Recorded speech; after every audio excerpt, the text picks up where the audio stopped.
Most people over 60 are losing bone right now, today, this week, and they won't feel a thing until something actually breaks. That's the part that gets me.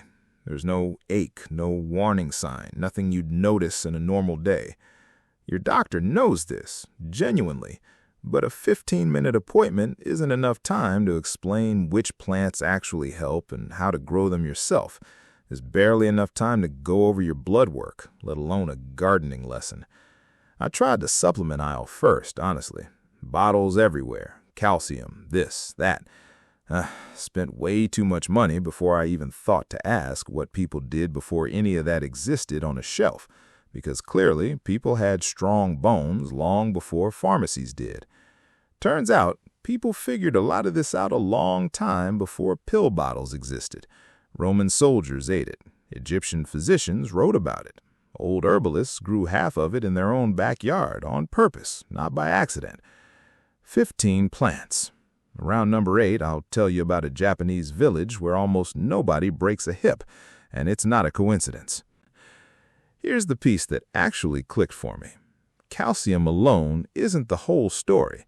There's this other nutrient, vitamin K, that basically tells your body where to actually put the calcium.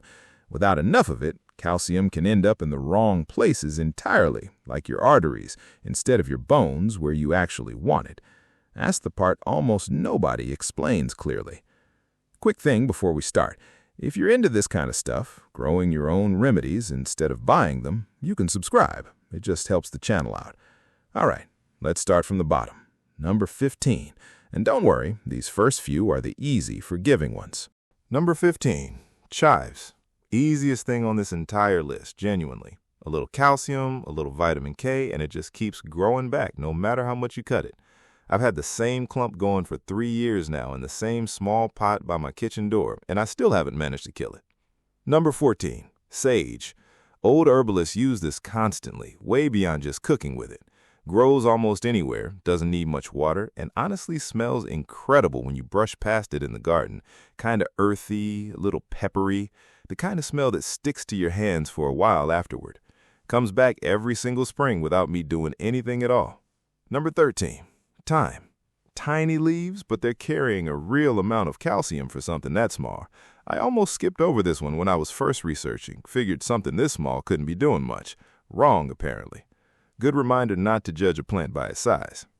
Number 12. Basil.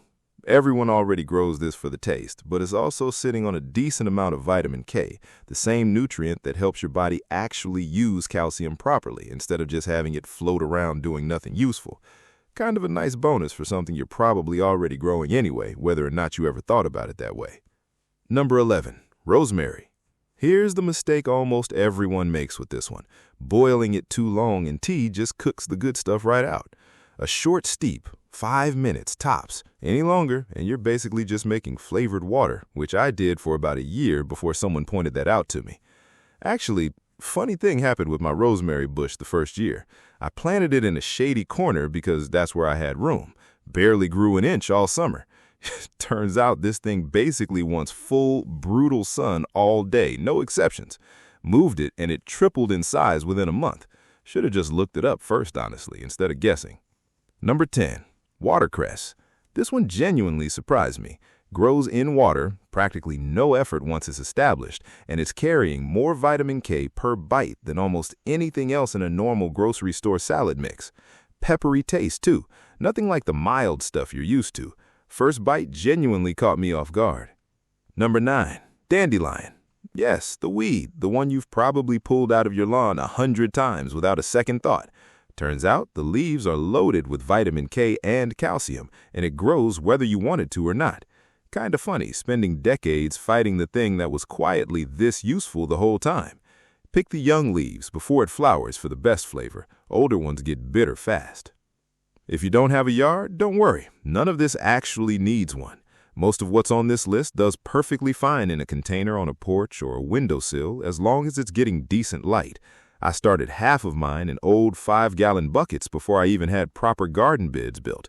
Just drilled a few holes in the bottom for drainage and called it a day. Number 8. Shiso, also called perilla. And here's that Japanese village I mentioned earlier. There's a region in Japan where fracture rates are famously low, and shiso shows up constantly in the local diet alongside fish and seaweed. Nobody's saying it's the only reason, but it's part of a pattern that shows up again and again in places where people age with strong bones. Diet, movement, community, all of it stacked together, not just one magic ingredient doing all the work. All right, that's 7 down. Have you ever grown any of these yourself, or is this all new to you? Curious how many people already had half this list in their yard without knowing what it actually did. The next 7 get more interesting, promise. This is really where it starts adding up and where the ancient history stuff gets weirder. Number 7, horsetail. Strange-looking plant, almost prehistoric, and it kind of is, botanically speaking. One of the oldest plant lineages still around today. Traditional herbalists used it for connective tissue and joint support for centuries because of its high silica content. Worth noting, though, this one's usually taken as a short-term tea, not something to overdo long-term. Definitely one worth reading up on before you start using it regularly. Number 6, kale. Probably the most famous healthy green out there, and for good reason. 1 cup has more vitamin K than most people need in an entire day. I didn't believe that number the first time I read it, had to double-check it myself against a couple other sources before it actually sank in. Easy to grow, too. Survives a light frost better than most greens on this list. Number 5, parsley. Everyone treats this as a garnish, something you push to the side of the plate. Genuinely one of the biggest mistakes on this whole list because a small handful of it is carrying an enormous amount of vitamin K compared to almost anything else you'd normally eat.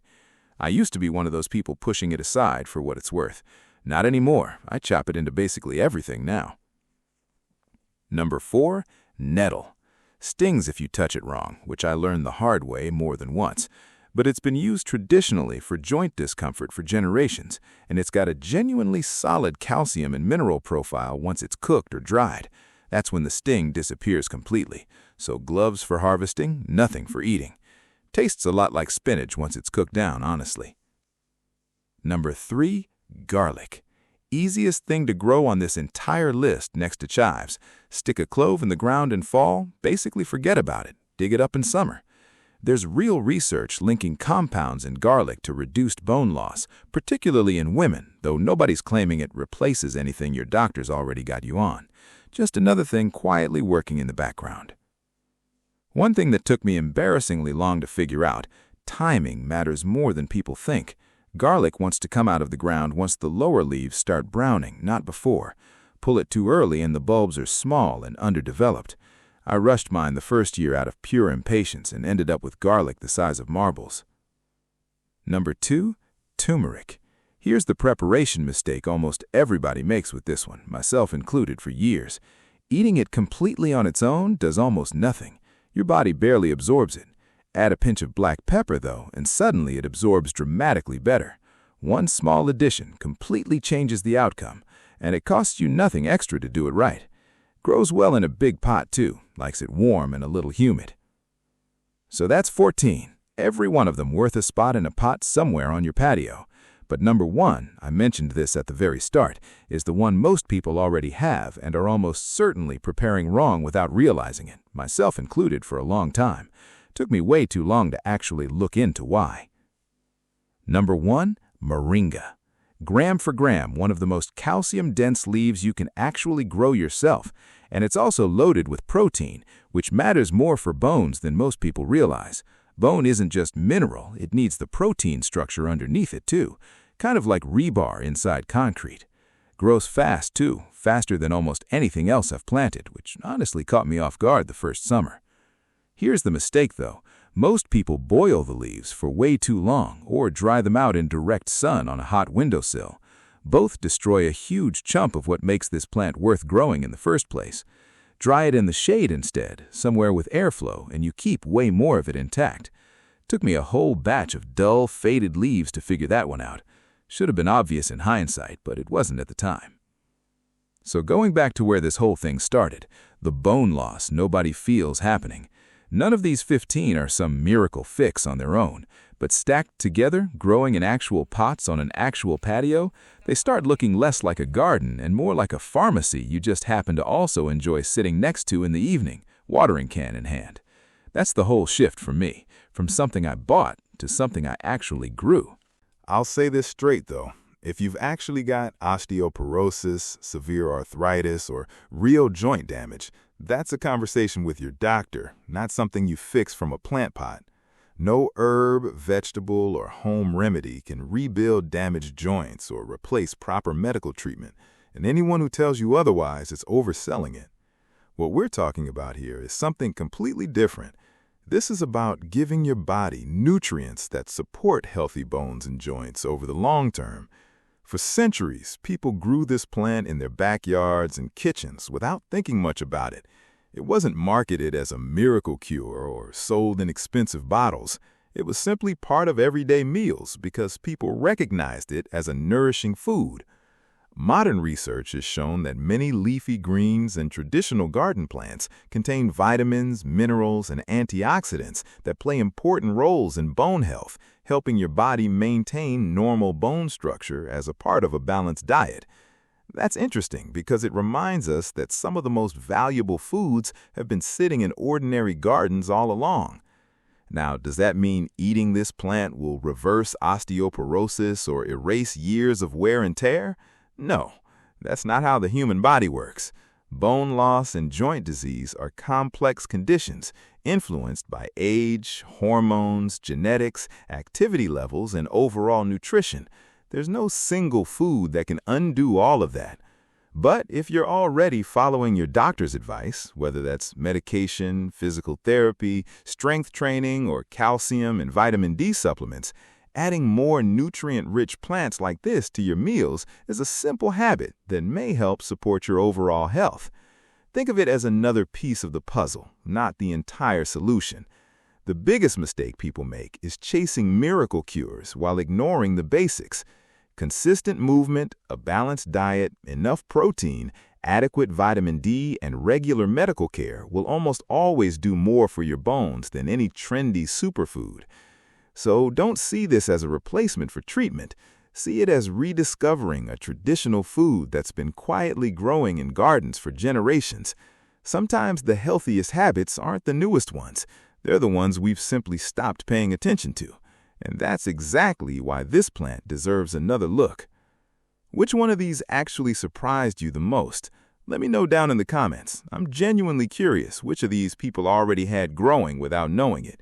And if you want to see which foods are doing the exact same thing for your joints specifically, no growing required, that's the next video. I'll see you in that one.